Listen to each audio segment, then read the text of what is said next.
Nah, bismillahirrahmanirrahim. Assalamualaikum warahmatullahi wabarakatuh. Perkenalkan, nama saya Nurul Suhada dengan NIM 241720815 dari Prodi Pendidikan Jasmani kelas A, mata kuliah Pendidikan Kesehatan Sekolah, yang diampu oleh Ibu Rosti SPD MPD. Nah, pada kesempatan kali ini kita akan membahas tentang pengobatan penyakit menular dalam pendidikan kesehatan sekolah.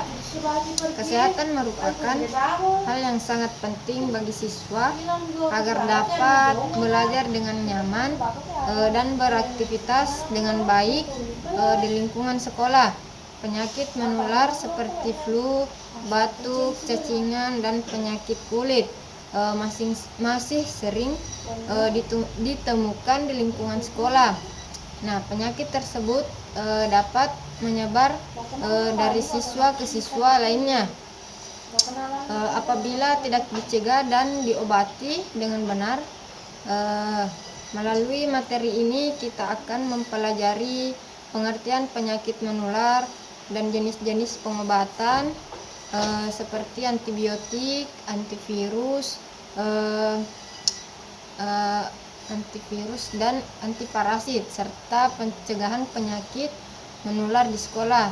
Nah, dengan memahami materi ini diharapkan teman-teman dapat menjaga kesehatan diri sendiri, baik di lingkungan sekolah ataupun di rumah, menggunakan obat secara bijak sesuai anjuran tenaga kesehatan. Nah, selamat mengikuti pembelajaran. Semoga materi ini bermanfaat bagi kita semua. Berikut pembahasan selanjutnya. Pengertian penyakit menular. Penyakit menular itu adalah penyakit yang disebabkan oleh mikroorganisme seperti virus, bakteri, jamur, dan parasit yang berpindah dari satu orang ke orang lain. Penyakit menular ini dapat menyebar melalui udara, kontak langsung atau makanan dan minuman, serta gigitan nyamuk atau hewan.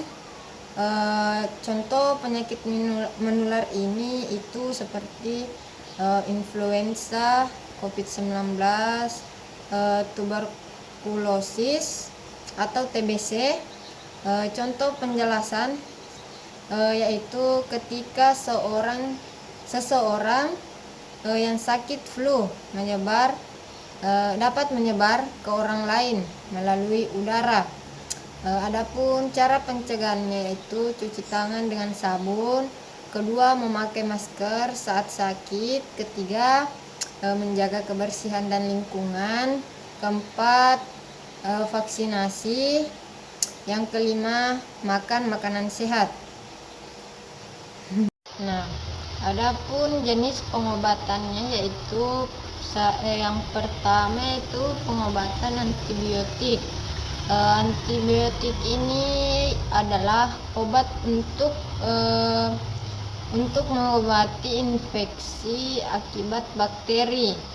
Nah, contoh antibiotik ini seperti amoxicillin, yaitu digunakan untuk radang tenggorokan, infeksi telinga, infeksi saluran napas.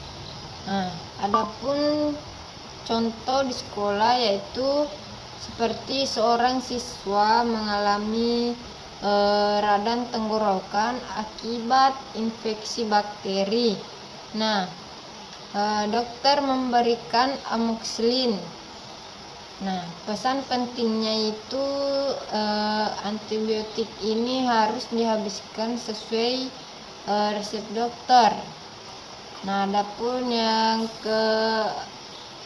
poin selanjutnya yaitu azitromisin, yaitu digunakan untuk batuk akibat infeksi bakteri, seperti contohnya yaitu siswa dengan infeksi paru-paru memerlukan azitromisin dari dokter. Kemudian selanjutnya ciprofloxacin digunakan untuk seperti tifus, infeksi saluran kemih. Contohnya itu siswa terkena tifus akibat makanan yang kurang bersih. Nah, adapun pengobatan antivirus. Antivirus ini adalah obat yang digunakan untuk menghambat pertumbuhan dan perkembangan virus di dalam tubuh. Nah, antivirus ini bekerja dengan cara mengurangi kemampuan sehingga membantu tubuh melawan infeksi. Nah, adapun contoh antivirus ini yang pertama yaitu oseltamivir. Oseltamivir adalah obat antivirus yang digunakan untuk membantu mengobati dan mencegah infeksi flu yang disebabkan oleh virus influenza A dan B. Obat ini bekerja dengan menghambat perkembangan virus di dalam tubuh sehingga gejala flu bisa lebih ringan dan masa sakit menjadi lebih singkat. Oseltamivir ini lebih dikenal dengan nama dagang seperti Tamiflu. Biasanya obat ini digunakan untuk mengobati flu pada orang yang baru mengalami gejala sekitar 1-2 hari. Mencegah flu pada orang yang kontak dengan penderita influenza, membantu mengurangi risiko komplikasi flu pada kondisi tertentu. Contohnya yaitu gejala flu yang dapat ditangani seperti demam, batuk, sakit tenggorokan, pilek atau nyeri otot, atau tubuh lemas. Efek samping yang kadang muncul itu seperti mual, muntah, dan sakit kepala, nyeri pada perut. Oseltamivir ini harus digunakan sesuai anjuran dokter atau aturan pada kemasan. Obat ini digunakan untuk mengobati pilek yang biasanya yang bukan disebabkan oleh virus influenza. Nah, adapun yang kedua itu aciclovir adalah mengobati infeksi yang disebabkan oleh virus herpes. Obat ini bekerja dengan menghambat pertumbuhan dan penyebaran virus di dalam tubuh. Aciclovir ini biasanya digunakan untuk herpes pada bibir, herpes genital, cacar air. Gejala yang dapat dibantu oleh obat ini yaitu seperti luka atau lepuhan pada kulit, gatal dan nyeri akibat herpes, demam pada cacar air, rasa terbakar atau kesemutan pada area yang terkena. Obat ini tersedia dalam beberapa bentuk, yaitu ada yang berbentuk tablet atau kapsul dan berbentuk salep atau krim atau cairan suntik. Efek samping yang kadang muncul pada obat ini itu mual, sakit kepala, pusing, diare ringan, Dan aciclovir ini membantu mengurangi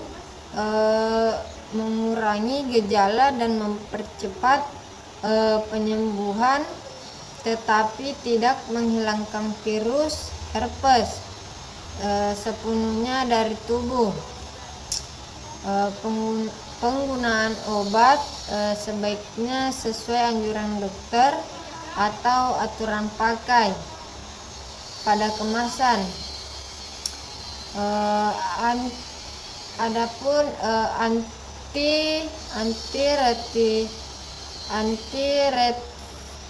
antiretroviral atau terapi atau ARV adalah kelompok obat yang digunakan untuk mengobati infeksi HIV. Obat ini bekerja dengan menekan jumlah virus HIV di dalam tubuh sehingga sistem kekebalan tubuh tetap lebih kuat. ARV ini tidak menyembuhkan HIV sepenuhnya, tetapi dapat membantu penderita hidup lebih sehat dan lebih lama jika diminum secara rutin sesuai anjuran dokter. Fungsi ARV ini mengurangi jumlah virus HIV dalam darah, membantu meningkatkan daya tahan tubuh, mencegah perkembangan HIV menjadi AIDS, mengurangi resiko penularan HIV ke orang lain. Itu pengobatan anti jamur.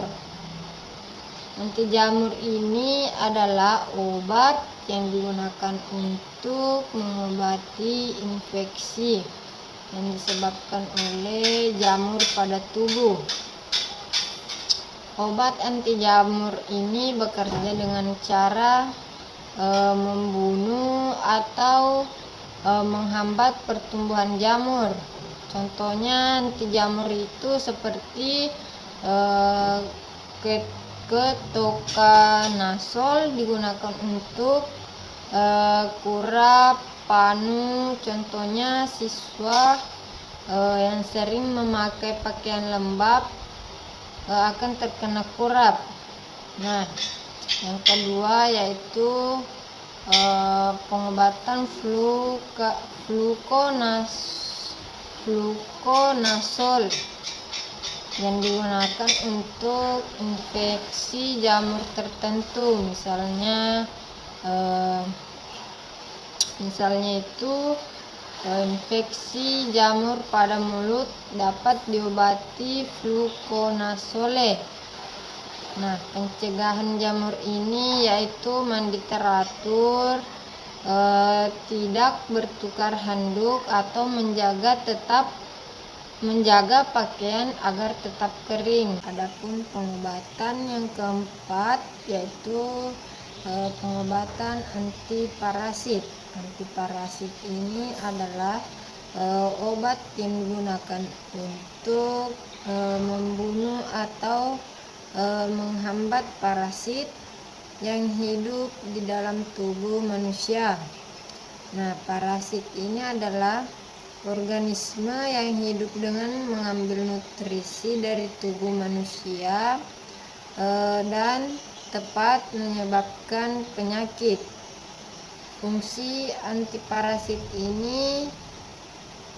Fungsi obat ini itu membunuh parasit dalam tubuh, menghentikan perkembangan parasit, dan mengobati penyakit akibat parasit.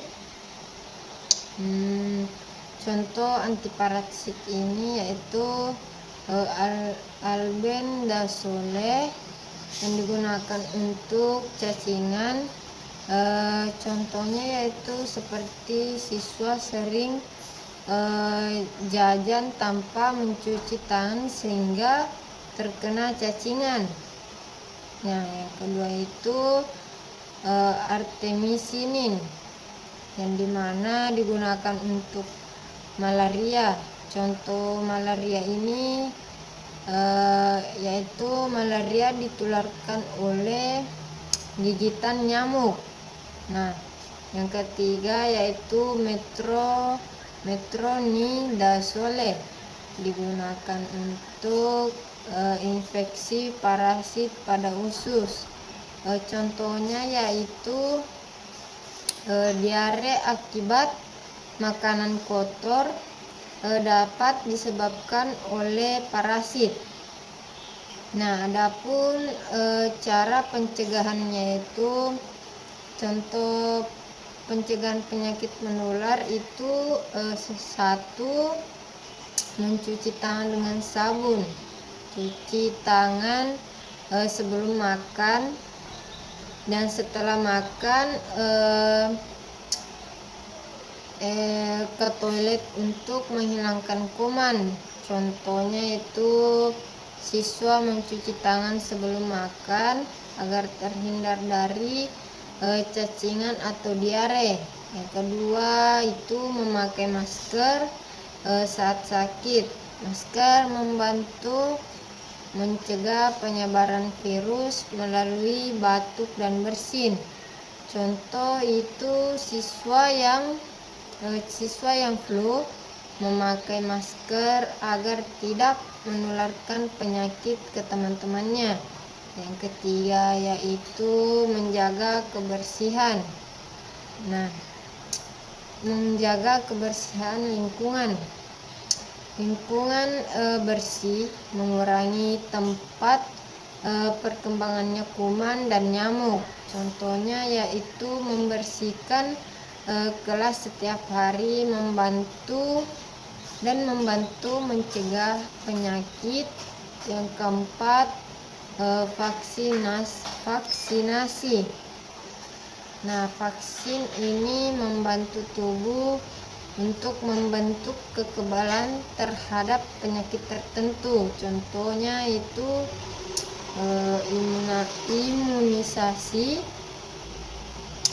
imunisasi membantu mencegah penyakit campak dan hepatitis. Yang kelima yaitu mengonsumsi makanan bergizi. Makanan sehat ini membantu meningkatkan daya tahan tubuh. Contohnya seperti makan sayur dan buah-buahan untuk membantu tubuh melawan infeksi. Yang keenam yaitu tidak berbagi barang pribadi. Berbagi barang pribadi ini menjadi media penyebaran penyakit. Contohnya yaitu tidak berbagi handuk membantu mencegah penyakit jamur kulit.